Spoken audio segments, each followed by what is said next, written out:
asking her to do something, she just stands eating. Okay? As opposed to moving on my forehand, I can move on her haunches, which is what? Huh? Yeah, spinning. And I am going to volunteer at the World Equestrian Games coming up in different booths. And I may be trying to go to the reining events. But even they had to start slow. They didn't start fast. So, again, my body is different for moving on the haunches than it is the forehand. So, up and out, and I remove the weight from this foot. So if I'm moving her around on her haunches, then I'm allowing the front end to go through. And then if I want her to move on her forehand, I'm going to put more weight on this right front foot. So forehand, and then haunches. And it's still all moving away from pressure. And if I was doing this in Extreme Cowboy, I would be doing one-handed since I've got this bridle with the shank bit.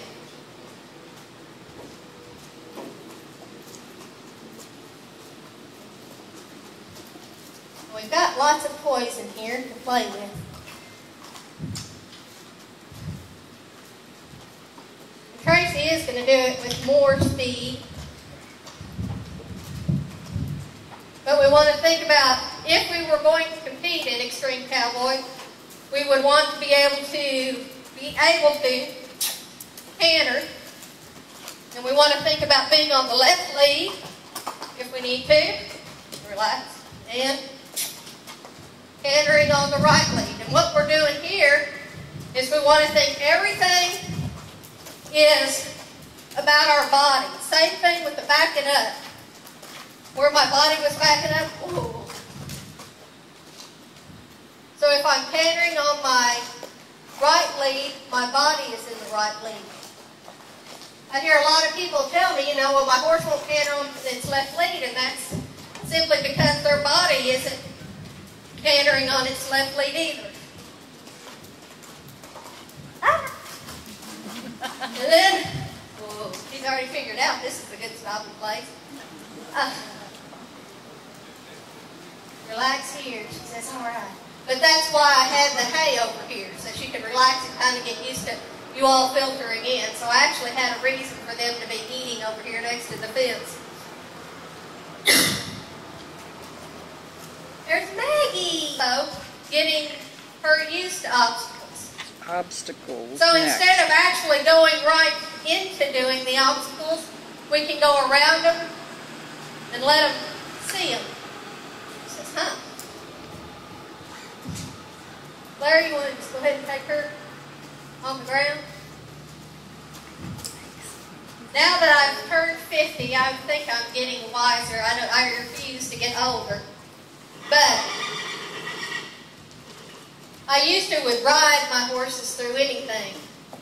Now I'm more about the allow and doing things on the ground first before I do it under saddle. So, my advice to you, if you're having trouble with any obstacle, is just to ride them around it. Don't look at it. Just ignore its presence. Just take them on the ground and let them go through it.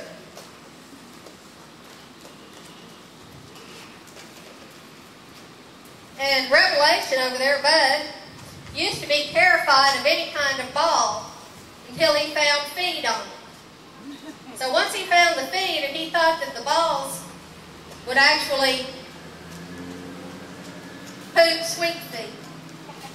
So he got less afraid after he figured out that they might have feed involved. So if you have a horse that truly is afraid, just put the obstacle out in the field with them, and that could be your feeding place. Good idea. It actually took us all one winter to get him to get on a bridge.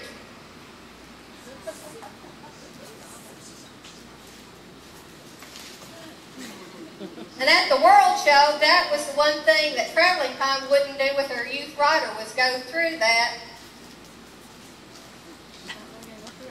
forwards. Backwards, she did it fine, but going forwards, it was a scary thing.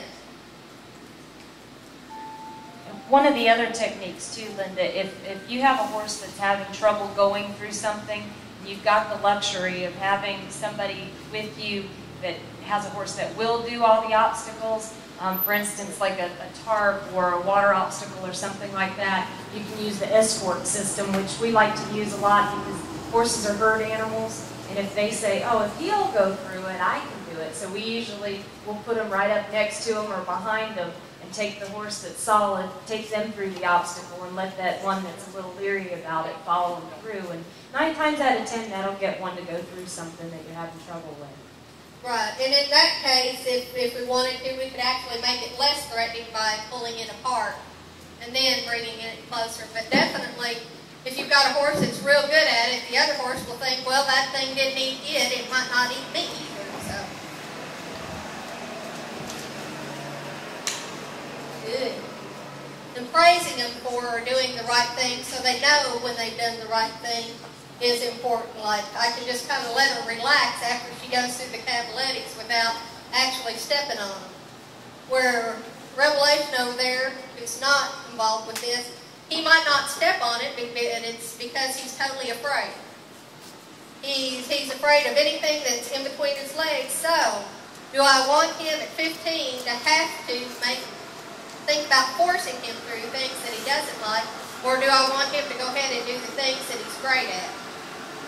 At my age and his age, we've decided that I'm not going to have him go through an obstacle trail course unless it's really, really simple and we don't have to back through anything.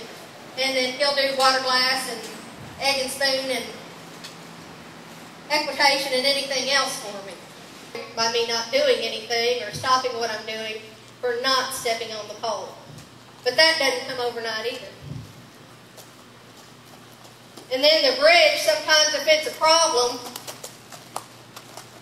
you'll find if this is toward the last things that you do after they're calmed down, and this is where they get to stop and breathe. If they've been working hard for a while, and they get to stop and breathe on the bridge, they start hunting the bridge. So don't try to force them on the bridge when they're fresh and want to jump over it and stuff. You know, just pick the bridge as kind of one of your last things. The other thing that we do, I don't know if Tracy does this, but when I'm working a horse with whatever division, whether it's dressage or western riding, reining, barrels, poles, whatever I'm choosing to work with on that day, I'll end with trail. And trail is more often than not their cool down thing. Of course, now that you're wanting to speed it up, it may not be your cool down thing. But we take each day one day at a time. Some days I get on and I just run and I don't worry about doing obstacles. Other days we get on and we don't even put a saddle or bridle on. We just wander around. And some days we work trail. Some days we kind of change it up. Right. He starts anticipating what I want, so I don't want to do that. Yeah, even if I knew what the trail course was, like sometimes we get the trail course ahead of time, I wouldn't practice it with Star, ever. I might practice something on it, but I wouldn't practice the course. No, he's smarter than I am, and he'll learn it, and then he'll take control. So. Right. I can practice things more with this horse, and she doesn't mind it, but Star, she'll get dull. She won't like it at all. But basically, the main thing, when you're getting involved with obstacle trail or extreme cowboy, is just, if you see something and you think your horse is afraid of it, just bring it home with you and practice it at home. Don't expect at the horse show that they're going to automatically do it, and if they're afraid of it, good girl. So, like when I judged the extreme cowboy at Circle E, here they had that trash thing. So, the thing I did was bring it home. I thought, well, that's a cool thing. But see, instead of forcing her, I'm allowing. Like you didn't see me say, kissing to her and say, hurry up, get on this. I allowed her to sniff, and then if she wanted to get on it, we did. And then we just relaxed. And if you don't have a particularly brave horse to begin with, and you look at some of these obstacles, we'll kind of break some of them down in steps. Like, for instance, the tarp. If your horse is not something that's just going to walk through everything. When you start the tarp, there's one folded up here. We just fold it up so that it's only, a foot or two wide. Let them go up to it. Let them look at it. Eventually, they'll walk across that. Then we'll unfold it a little bit. Let them go across that. Let them win. They have to have some confidence that, you're not going to put them in a situation that's going to hurt them or anything like that. And then eventually, you'll be able to unfold it and you can do whatever you want with it. But just break it down into steps that they can understand and they can build their confidence, and usually they'll do anything for you. It depends on what you have at home. That's very true. Well, I guess the thing that's pretty neat about the Extreme Cowboy that I really like over, I guess, slow down obstacle trail is that it's not as picky. Like, you do the obstacle, you get credit, I don't know, if you bump a Cavaletti in an obstacle trail class, a normal one, then you think, well, you're done. Wait till I get to a pause. Yeah, in a cowboy race, we're usually running. The gate's probably one of the best obstacles that we have to put all of our skills to use, because they've got to know how to side pass, they've got to know how to back through there. And if those are the basic things for trail class, for cowboy racing, even just trail riding, it's one of the best things. You need to teach your horse how to move off of your legs and be able to respond to different situations. If you're out on a trail and you get stuck in a dead-end street, you're going to have to back or get out of there somehow. So they're all good tools to know, teach your horse. And then, like, even relaxing here, so your horse doesn't rush through it. This is another thing, like the horse that's claustrophobic behind us, this would drive him insane. This would be too scary for him. And that's what we've talked about with the tarp. Break everything down into simple parts so the horse can get one step at a time. If you've got one that does get nervous going through the gate like that, reach up, just stand there next to it for a few minutes. Let him settle. Then you can take the next step and take a hold of it, maybe push the gate a little bit. And if he's just stand there and let him calm down, know it's not going to hurt him. And then eventually they're going to build their trust up in you that you're not going to put him into any situations that'll hurt them. But every obstacle that we do can be broken down into the smallest parts, and that's the easiest way. Because these guys, they're very intelligent animals, but if you can make things very, very simple for them, they'll catch on pretty quick. And then you can even talk to your gate. What a good gate. Nice gate. Because if your horse thinks you're friendly about it, they think it's not too bad. With this horse and her horsenality, she does like to touch things. That helps calm her down, which at home that's okay. At the actual course, you may not want that. But this gait is probably one of the tougher ones we do, because like the horse may have something coming at him, so that can be scary for them.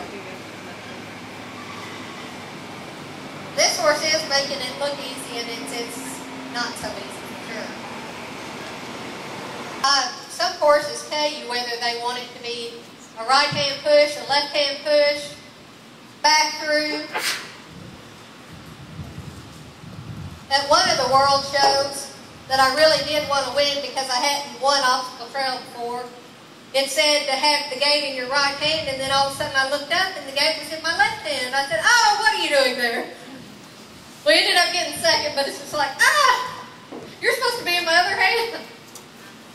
So I think Tracy, a lot of times, is kind of in the same situation I get into. With Star, who's really, really good at obstacle trail, I've got like a target on my back because, she's really good at it. And, it's up to a rider to come to the plate. And then you hear Tracy, well, here's the reigning champion coming through. And it's like, oh, gosh. 9 times out of 10, if we mess up, it's my fault. Pilot error. If I let him do his job, I'm much better off.